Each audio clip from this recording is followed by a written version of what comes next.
Grand Am's 3.4 V6. We have no air conditioning going on. So this is your high port. And back down here, see if we can get in on that. Right there is the low port. Obviously that's missing a cap on there too, which isn't good. Let's dirt in. I just cleaned off some brake cleaner and I'll get another cap for it.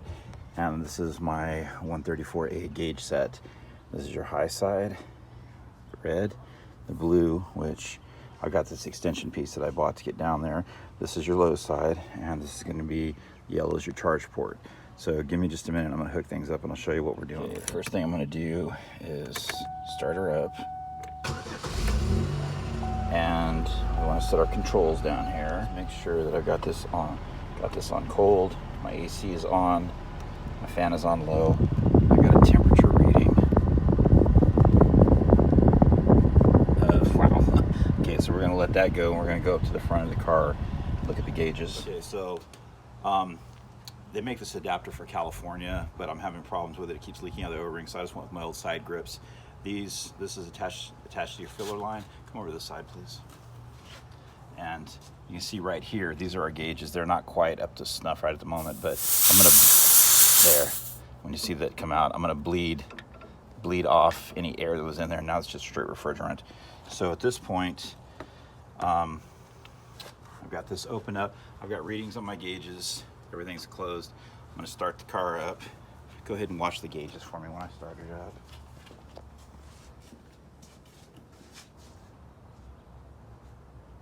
Oh, do you have the key? Oh, there it is.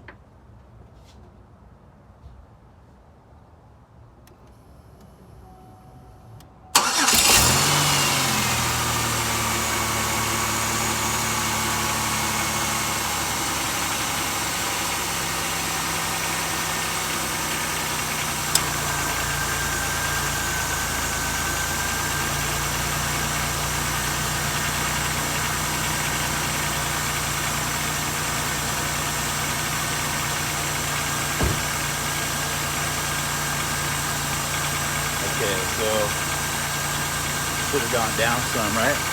All right. So what I want to do is on a day like today, I want to get these gauges so that I'm reading. I want to be up in above the 250 range. I want to be here. I want to get this up somewhere around 50. Okay, this is a temperature and pressure chart. What you do is look at the low side and your high side and try to get your gauges to get into that range according to the outside ambient air temperature.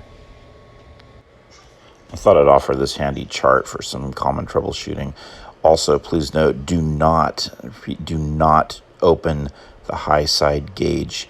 You do not want to charge on the high side. We're going to go from there. So I'm going to start by opening this up a little bit. And just going to kind of slow it down.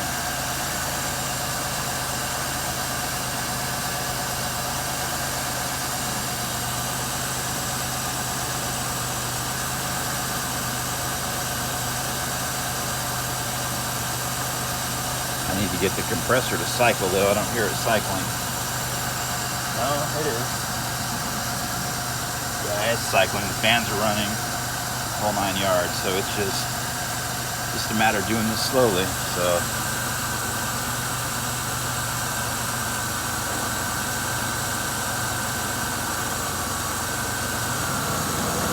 there we go.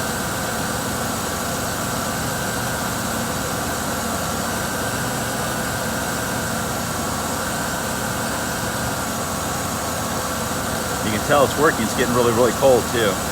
My hand's right here getting cold, so there's refrigerant flowing.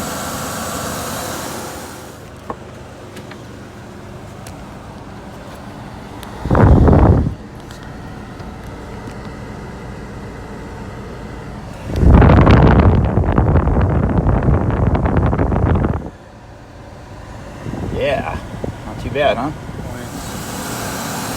I'm at about 35-ish and 260-ish, but I need a little bit more, so what I'm gonna do here, I'm gonna crack the can, tap it like that.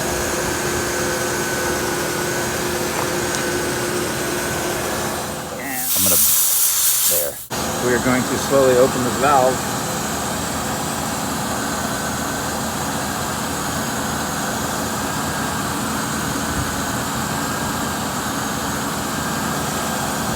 I want the low side to be 50 to 55 due to the temperature, and the high side to be about 275, 300. So we're just going to sit here and just keep playing with it. Right now, waiting for the compressor to engage again, but it's getting up there. So I think that's about it for the moment. I'm not positive that maybe there's not some air or something in the system. I was just adding to this pre-existing charge. It was low. So it's probably got some goop in it, so it's not going to get up to the maximum temperature I need, or maximum pressure I need, I mean. But I will disconnect things and we'll let it run and see how cold it gets inside there. Everything's shut off. It's about 72, 73 on there, and 75, 76, something like that on the red one. So the pressures are about equalized, which is what you want. That's correct. So I'm gonna take it out and take it for a test drive and see how cool it gets. After a 20-minute ride, we got temperatures that are below 50 degrees. This gauge is showing slightly higher than it was. So for a 17-year-old system, it's about as good as it's gonna get. Thanks.